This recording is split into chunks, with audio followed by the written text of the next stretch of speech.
not the end all be all. I always love a big two. I don't really love a big three.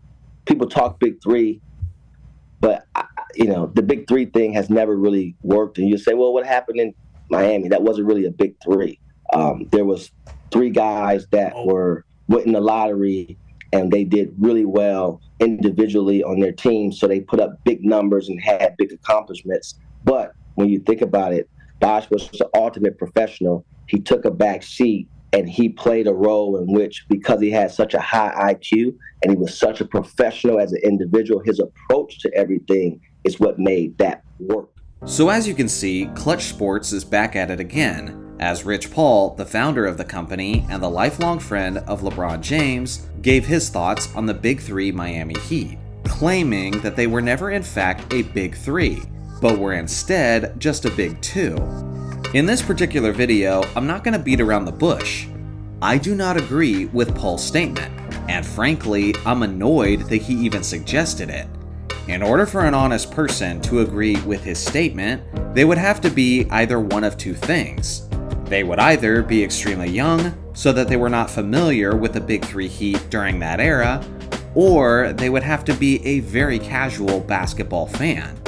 I don't want to overstate or understate Bosh's talent and value when he was acquired by the Miami Heat. He was one of the best players in the league, but I certainly wouldn't say that he was top 5.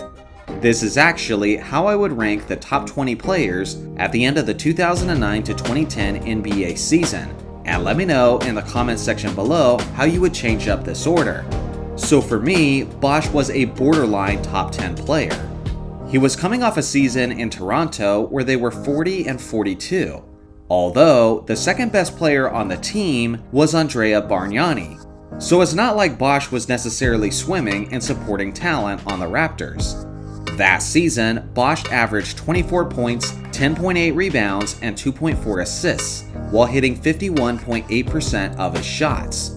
He was 9th in the league in scoring, 6th in rebounding, 4th in player efficiency rating, and finished 12th in the MVP race, despite the fact that his team had a losing record.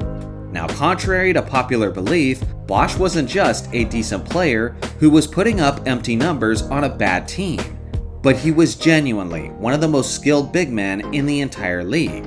His face-up game was dominant, as he was a quick 6'11" center/power forward. His jump shot was incredibly smooth and accurate as far as 20 feet out, and if you bit on his pump fake, he would punish you with his quick first step, as he blew by the defender and finished strong at the rim. One of his very specific areas of impact was as a low post scorer. In the 2009 to 2010 season, right before he joined the Miami Heat, he was literally the most efficient post scorer in the entire league, as he was hitting a tremendous 52.6% of his shots when posting up. This aspect is worth remembering, that Bosh was a traditional big man who was fundamentally sound and preferred to do much of his damage in the low post. So when Bosh officially joined the Miami Heat, he was only 26 years old, and it was the day before we knew where LeBron was heading in free agency. For that single day, many of us believed that the tandem of Wade and Bosh was enough to make Miami a legitimate title contender, and even Dwyane Wade talked about his excitement to play with Bosh. But this opportunity that me and Chris have to, to team up and play together, just an unbelievable opportunity for me to be able to play with someone of his caliber. I got an opportunity to play with Shaq, and that was just, phenomenal. And I get to play with, Chris, right when he hit his prime. So right now I'm one of the luckiest mans, in the NBA and in the world. Did you notice how Wade said that Bosh was in his prime? The revisionist history that you typically hear from biased guys like Rich Paul is that Bosh wasn't the same player in Miami. He was an athlete on the decline. Now don't get me wrong, his numbers did drop off from Toronto to Miami, but this was not because his game declined, but this was simply because of the fact that Bosh was no longer the number one option, and instead was relegated to a third option behind LeBron James and Dwyane Wade. This reduced role was something that Bosh fully expected and accepted upon joining the Miami Heat. In his very first press conference after joining Miami, he talked about his reduced role and how he was willing to sacrifice for the team. Everything is it's all about basketball. It's all about winning. I mean, if it was about the money and if it was about numbers, we'd all go back to our respective teams. It wasn't really about that. I mean, when you get wins, all the individual accolades come. You know, I averaged my career best last year, and nothing happened. So, me personally, I can take it. I just think about it sometimes. I mean, just playing with these guys, yeah, sure, the numbers are going to go down, but like you say, the wins are going to go up, and all that other stuff, you know, it just falls into place.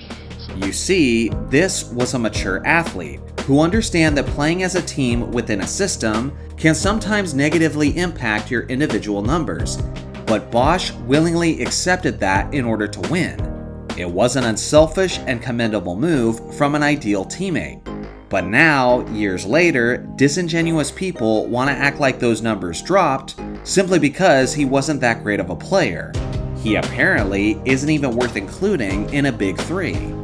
As I mentioned earlier, Bosh ideally plays the game of basketball as a traditional post-up big man. But with LeBron James on his team, Bosh had to adapt and become more of an off-ball perimeter threat. Now, instead of waiting for the rock in the post, Bosh would often be in the corner waiting for an opportunity as a spot-up jump shooter. This is why his three-point attempts started steadily increasing after joining Miami, because he had to adjust his game in order to help his team win. And sure, this all resulted in his numbers dropping as he went from a 24-11 guy in Toronto to a 19-8 guy in Miami. But even with that being the case, his numbers were still relatively impressive, especially for that era. Let me ask you, how impactful was Pau Gasol to the Lakers championship in 2009? He was Kobe's second best player, and he had numbers incredibly similar to Chris Bosh. How about Kevin Garnett for the Boston Celtics in 2008? He also had numbers incredibly similar to Bosh upon joining Miami. And yet, Pau Gasol and Kevin Garnett are celebrated as the second best players of their championship teams, while Bosh has to hear that he's not even a part of the quote Big Two, because he was willing to sacrifice some of his production. Historically, whenever a Big Three assembles, it is completely normal for at least one of those guys to see his numbers plummet, as he becomes the third scoring option. It happened to Wilt Chamberlain when he joined Jerry West and Elgin Baylor in 1968. It happened to Ray Allen when he joined Paul Pierce and Kevin Garnett in 2007. And it happened to Kevin Love when he joined LeBron James and Kyrie Irving in 2014. The commonality between all of those third options is that they were all able to win their first championship because they were willing to make the sacrifices. So yes, it was a big three, and Chris Bosh deserves more respect. Upon uniting, they didn't celebrate in a concert-like atmosphere simply because LeBron joined Dwyane Wade and a role player, but rather it was because they were legitimately three superstars, who each earned an all-star selection in all 4 years of them being teammates. Each star player played a monumental role in their team's success, as they won 2 championships in the span of 4 seasons. So what do you guys think? Does Chris Bosh deserve more credit? Or does Rich Paul actually have a point? I look forward to hearing your thoughts in the comment section below. Thanks for watching as always. Make sure to like and subscribe for more basketball content, and I'll see you guys in the next video.